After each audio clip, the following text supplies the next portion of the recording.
So hi there and welcome to Lorena's Labyrinth. If this is the first of my videos that you're listening to, welcome aboard. If you're returning, thank you so much for rejoining me. Now just a reminder, this is part 2 of a 2-part series on the Brow Chakra, where I make comments about how to build a healthy brow chakra and that it isn't stand alone.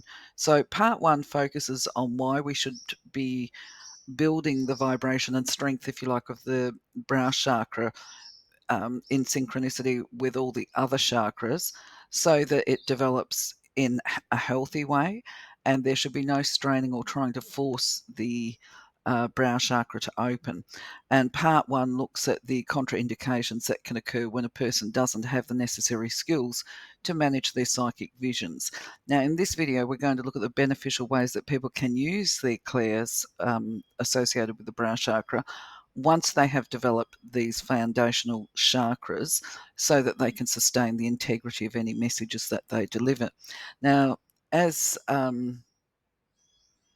said before, if you've already watched the previous video, thank you so much for rejoining me. Please do leave your comments and feedback. Thank you.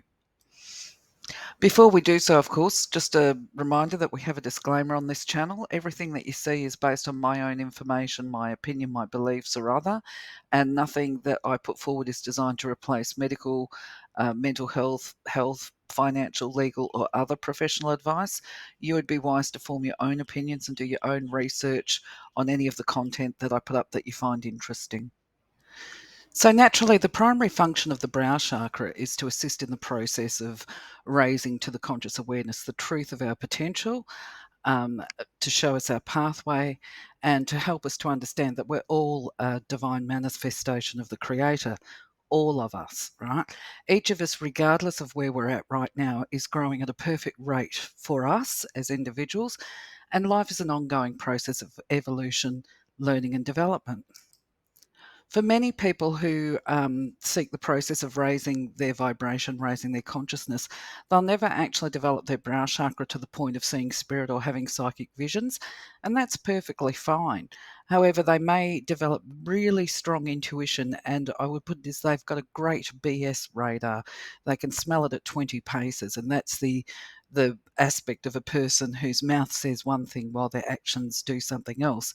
That demonstrates rather that the individual is not coming from their authentic space within their communications with each other. So anyway, raising consciousness also includes providing a sense of affirmation to people that they have guides and loved ones around them, that there is a team of support in the spirit world. And this can be particularly beneficial to help them identify what their path is, because guides and the celestial beings also have specific roles and functions, and knowing what their specific roles and functions is can often highlight what the person's pathway is. And sometimes actually when we're doing or providing messages, we can actually provide information about those spirit team support members, for want of a better word, and that is all about raising consciousness. A well-functioning brow chakra can also help the person to deliver divinely guided messages. Now, these are totally different, as we've seen, from the delusions that some people might have. And some people can deliver messages without the use of tools. These generally are messengers, mediums. Mediums might not use any tools at all.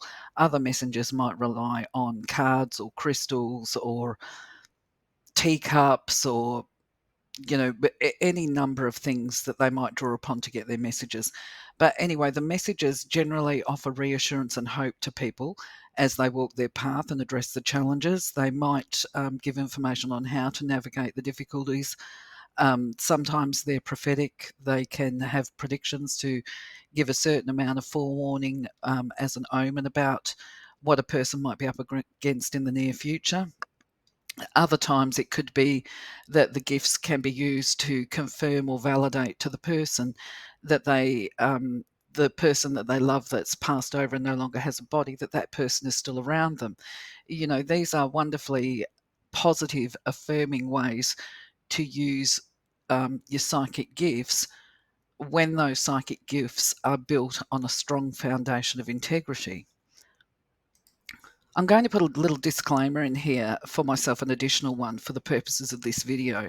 And that is that my understanding is when it comes to building or to a person building their rapport with their spirit team, if you like, this is generally part of the pathway for each individual, that it's supposed to be something that each person works on.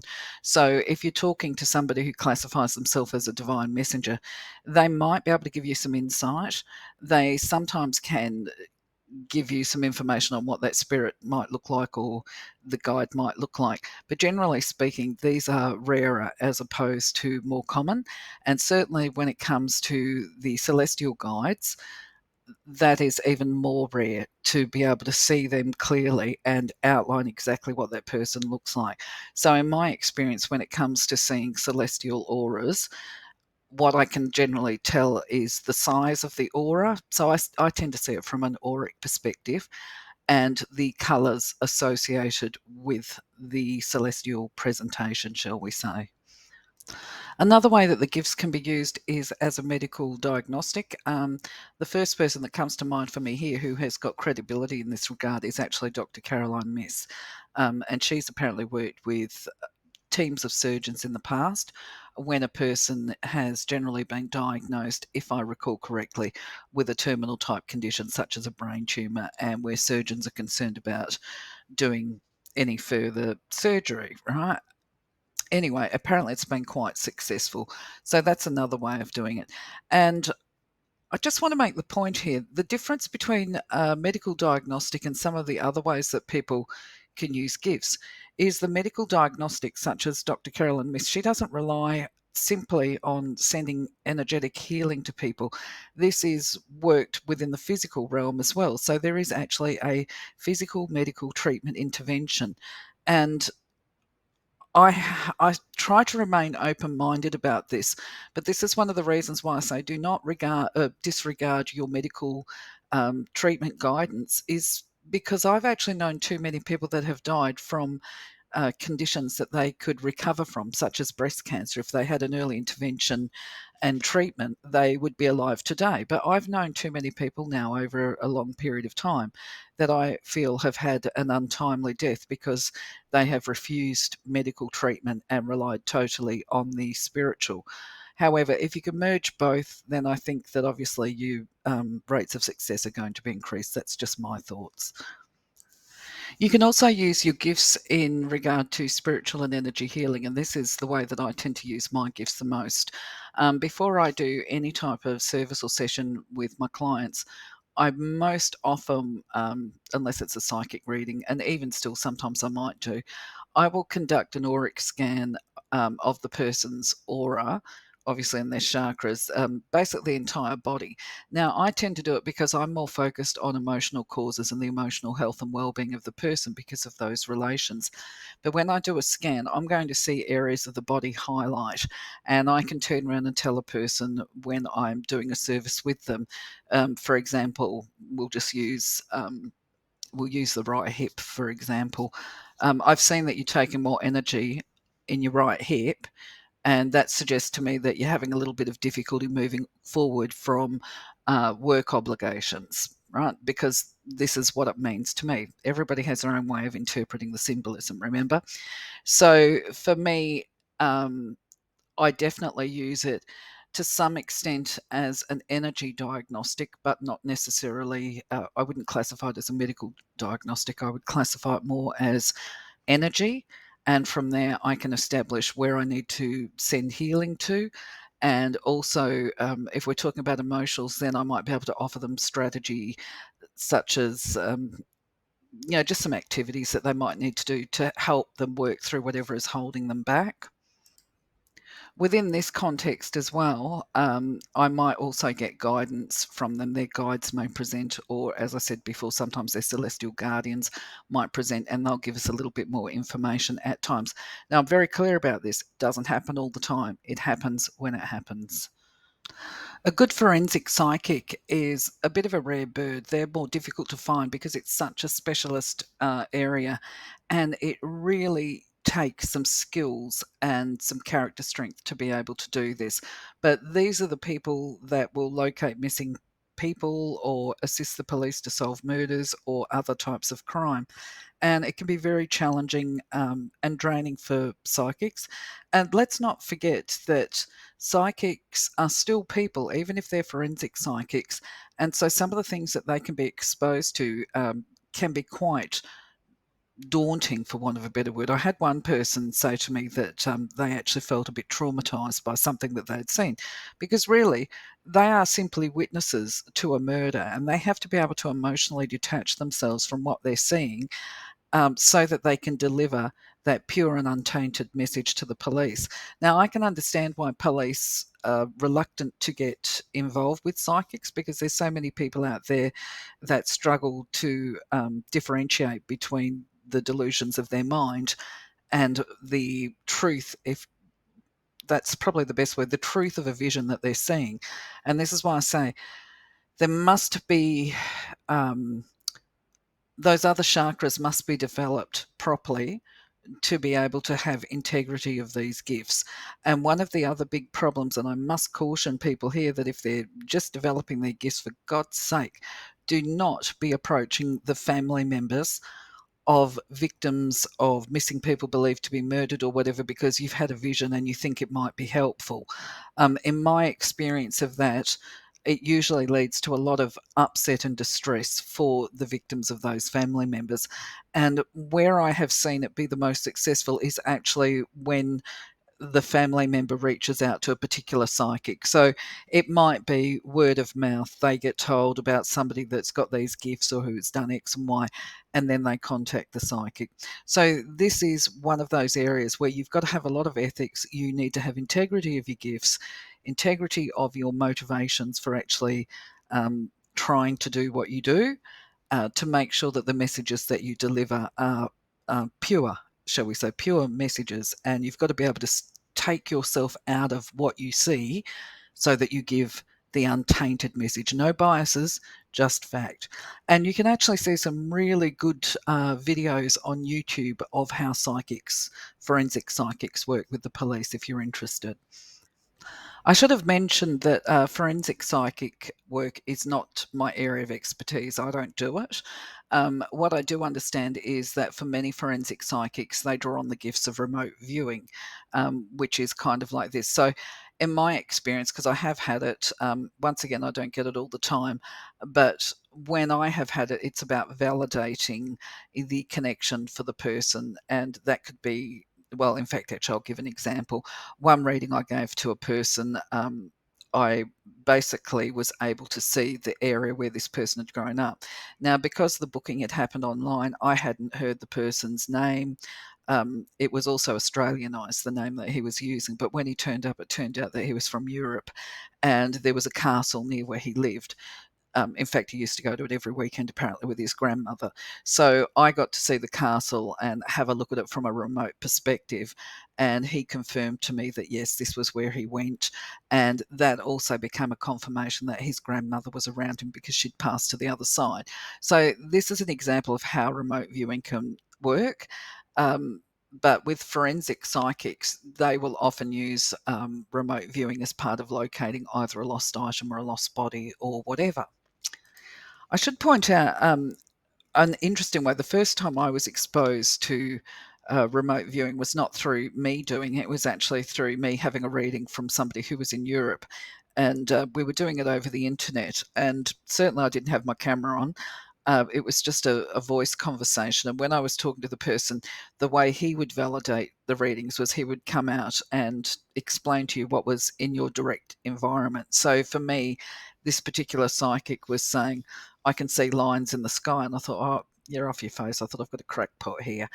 But anyway, we worked out he was actually looking at the telegraph lines, and he was able to say to me, because I was sitting out the back on my computer, and he was able to say to me, right, there's a bucket to your left, it's bright blue. Yes, there is. The black lines, it took us a little while to work it out.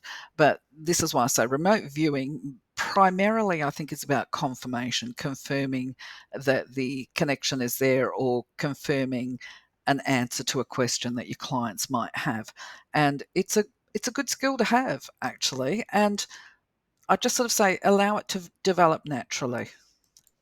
Predictions, of course, seem to be the area of interest that most of the public are into. They want to know what do you see? What can you see about my future? And it's generally because they're struggling with stuff that's going on in their life or they're confused. So they'll ask for a reading. Now, if the psychic has not done that groundwork and built those other chakras effectively, this can compromise the whole delivery of a message, and they may not know how to not put their bias into it. So there's a couple of reasons why predictions don't come true. And I just want to put this bit in first, right? Predictions are not set in concrete. Very rarely are they. They are based on the energy at the time a prediction is given. So if somebody comes to me and says, right, what do you see for my future? I always say, right here, right now, today, what I'm seeing is X. But if something is to change, which tomorrow, none of us are an island. If somebody that's living in a house suddenly has some experience, that's going to roll over onto us. And equally the same with the work, other people are involved. So something might happen and that prediction then becomes invalid. But the other thing is, what else affects predictions? Okay, the way the psychic delivers the message, they might not be able to interpret it correctly, or they might be frightened to deliver a message. We'll look at that in a minute. But I'll give you an example of how a prediction can go awry, I think is the word. So let's say a person comes along and they ask for information about their job. There's been a few redundancies happening and they want to know that their job is secure. Am I going to be one of them, right? So they ask the psychic and the psychic has a look and they get a bit of a vision and they say, I think it's going to be all okay for you because I am seeing you with a heap of people, and describes them. And the seeker says, yes, that's my boss. And you're all socializing, glasses are raised, and it looks like a celebration, right? And then 3 weeks later, the seeker is made redundant. They all go to the pub for a farewell party. Glasses are raised as they wish her good luck on her travels, right? So it's not quite the same outcome. We'll look at why that happens. Um, the first instance is when a person gets a psychic vision, they are showing a short, or they're seeing the short of a series of events. Now, the same thing is if you were going to watch a movie and you watch the promo shorts, you don't see the entire movie and you don't see the ending, right? So you can't reach a conclusion, or a good psychic is not going to reach a conclusion about how this is going to pan out based on the little clips that they get to see. They can see good times there, actually, if the drinks are being raised up. It would look like, in fact, actually, if I had something like that, I'd probably be saying, look, I do see celebration. I'm not quite sure what the cause is, but I see that you're not unhappy. She might have got another job lined up between now and then. I mean, who knows? I'm not doing a reading right now. I'm just speculating. Um, and the other thing is, the other important fact with predictions too is sometimes a seeker is not meant to know the outcome. They are, that apparently, this is my understanding, is sometimes the seeker is meant to experience that whole range of emotions before it gets to the conclusion of a particular part of their life. So in these instances, a psychic may not be given any information at all. And the other thing is too, if somebody's contacting a psychic and saying, I just don't know what to do, right? The key point is the guides are never going to tell you what to do because that is not their role. They are there to support you within the decisions you make, not tell you what you should be doing. So if you're contacting a psychic saying, I just need to know, what do I need to do? Wrong. Okay, I'm just going to say wrong. Unwise is a better word. Make a decision, or contact the psychic and say, I'm wondering what you see if I was to do X and Y. This might work. They might not always have the answers. And they need to have really solid training, if you like, or training's not the right word, really solid foundations to their brow chakra to be able to do this stuff. Anyway, look, I'm going to move on from this subject. That can be another video. So I'm going to return to the subject of perspective that we briefed over in part one, and that is that the effectiveness of the brow chakra is actually completely reliant on the capacity of all the other chakras to ensure that it is worthwhile as a tool.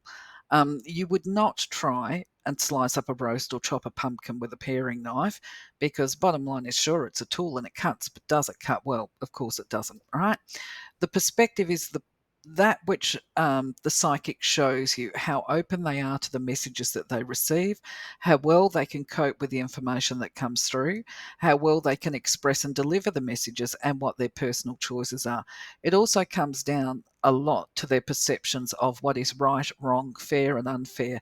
And we're now talking about judgment. How far along are they in as far as releasing their ego goes, and how far are they along as far as not transferring or projecting their personal issues or their biases onto their clients, right? Because ego will definitely impact on the ability to interpret and deliver messages. And it is the strength of the chakra system that helps the person or the psychic to expand their perspective as a messenger so that they can honor the truth of the messages that they give out. So, in summary, as energy workers, we're not victims of our gifts. And as human service workers, we have a responsibility to ensure that if we enter into these fields, that we make sure that our lens is as clear and pure as we can make it. And the way that we make it clear and pure is to ensure that we do not strain and try and force the brow chakra to open before it's ready. We attend to all the chakras as a system. Anyone can watch a movie, remember, I'll keep coming back to this, but can they actually come to a realistic conclusion? Are they using their gifts for primarily for self-gain, or are they using their gifts to serve humanity? Now, I will be doing a video on how you can discern a fraud from the genuine article in the near future. Feel free to pop a comment below if you've got specific questions that you want answered. Now, for the person who um, desires to serve humanity as a psychic with that purity of intent, you can do this, but rather than straining to open the brow chakra, just remember the key points. Strive to raise your personal vibration, your light levels to the maximum that you can carry, and the brow chakra will open at the divine time, and it will open well. And part of this pathway is to learn to master your emotions and to expand your thinking, your mind, and your understanding. And a good motto to learn to live with as you do this process is divine will. I am aligned with divine will. I am. Now, I spoke to a particularly gifted psychic the other day, and she expressed her frustrations to me that people who attend psychic development workshops because they want to see, they want to open up their third eye, but they can't actually be bothered putting in the legwork, And she made the point too that they would be far better off focusing on raising their vibration instead of doing the, oh, yeah, I want to be able to see, right? Because you can see, but if you don't understand what you're seeing and you can't interpret what you see, then what's the point? There is no purpose to having these gifts, right? Now, I recall in the early days being sent messages in my dream state, and I struggled to interpret them. And I think it was actually just part of my guides trying to teach me to expand and learn to ask questions, actually, because I was wanting to escalate and raise my vibration. But anyway, where I'm going with this is what I was shown was the celestial alphabet. I had no idea what it was. It took me about 6 months for me to work it out. And by the time I worked out I was looking at the celestial alphabet, I actually couldn't remember the sequence of the images that I'd seen. And so if it was a typed message or supposed to be a typed message, because actually I did have that at one stage. I would sleep and I would see letters being written to me like a typewriter. But anyway, I actually never worked out what that message was, so it seemed a bit of a pointless exercise at the time. That might be a good conversation for when we do the lives. Now, going back to the summary here, the reminder of purity intent combined with ethics and responsibility are essential to having a healthy brow chakra. Now, I'm going to close now and send you as much peace and kind thoughts as you walk your journey today towards your potential. I'm going to send blessings, as many as I can, to you, right? I'm going to invoke the blessings of the universe. If you like and hear what you see on these videos, please do click the like button, check the subscribe, click the bell to be notified, whatever. I'd love to see you here in future. In the meantime, thank you very much for joining me today.